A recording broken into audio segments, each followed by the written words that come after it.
Hey guys, me again. I guess everybody's heard about the Chris Dorner situation, and I have some curiosity thoughts about it. I'm not going to get too far into it with my opinion one way or the other, but do you remember last week there was the fella in Alabama who kidnapped the boy off the school bus and took him into a bunker? He was real good to the kid. I mean, he, gave him toys, medicine, was nice to him. Uh, and he kidnapped him and put himself in this bunker because he said he had a story he wanted told. And, they told him he was going to get his chance, but then, of course, he didn't. And we never did hear what his story was, that he went to such extreme measures to try to get the camera on him so he could give this story. Now, Chris Dorner, different but the same. Of course, he did put out a manifesto ahead of time, so there was some statement there. But my point is not questioning if these guys are using the right tactics or not, but there's such desperation with some people to get their stories heard, and they're not satisfied with just their friends on Facebook or their contacts on YouTube. It's just pretty amazing if you think about it. What is it that these guys are all trying to tell us? And I think that that's one of the important parts of the news that gets left out. This fella, he was pretty serious about his cause, and he was very clear about that. Yet, everybody just dismissed that part and went straight to, oh, he's a bad man. Well, is he really?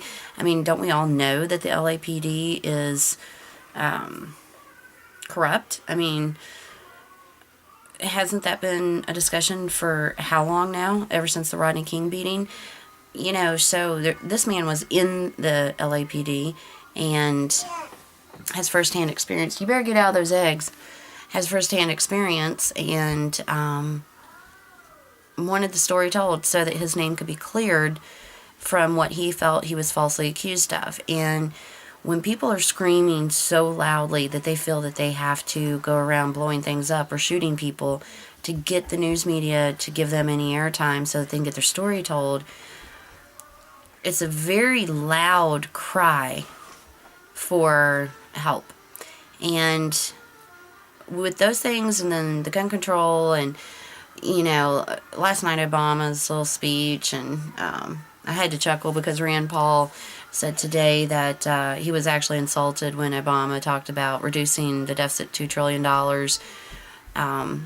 Rand Paul asked, what planet is he living on? Which is true. We've got what?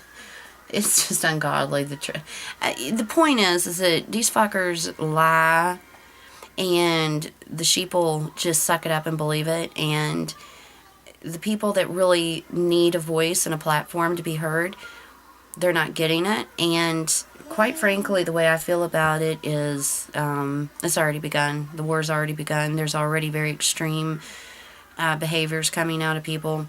They're locking down their bunkers, and then the Dorner had he had smoke bombs and gas bombs, all kinds of stuff. I mean, he was not fighting with just a little shotgun or a little semi-automatic. I mean, he was fully armed and prepared and planned his stuff out. And crazy or not, right or wrong, is nowhere near what my point is. My point is just simply that, hey guys, you need to look through the smoke and mirrors and realize that what's happening is some of our fellow citizens are feeling so overwhelmed and unheard and desperate that they're taking extreme, desperate measures. So that's kind of scary. Thank goodness for YouTube. Some of us get some of our voices heard. Some of us have more things to say than others, but something like that, I don't know. I really think that the public should be fully informed as to what happened with this Chris Dorner situation when he was discharged from the LAPD a few years ago, and why he felt so wronged. What was it his story was about, From what I understand, he did not feel that it was cool to beat an unarmed person half to death and then mask it. And he reported the fellow officer, and he got fired for it. That's my understanding. And that is saying about a good cop, a good guy, tried to do the right thing and lost his job over it while the good old boys protected the bad guy. And he spent the next few years tormented over this. And I just think a little bit of thought and consideration needs to be given in that direction for the guy. And this dude in the bunker, I just still don't understand what his story was, but I bet it's pretty important. So just some thoughts I had. Really meaningless, but just my personal thoughts and opinions. So anyway, I hope you guys are doing good.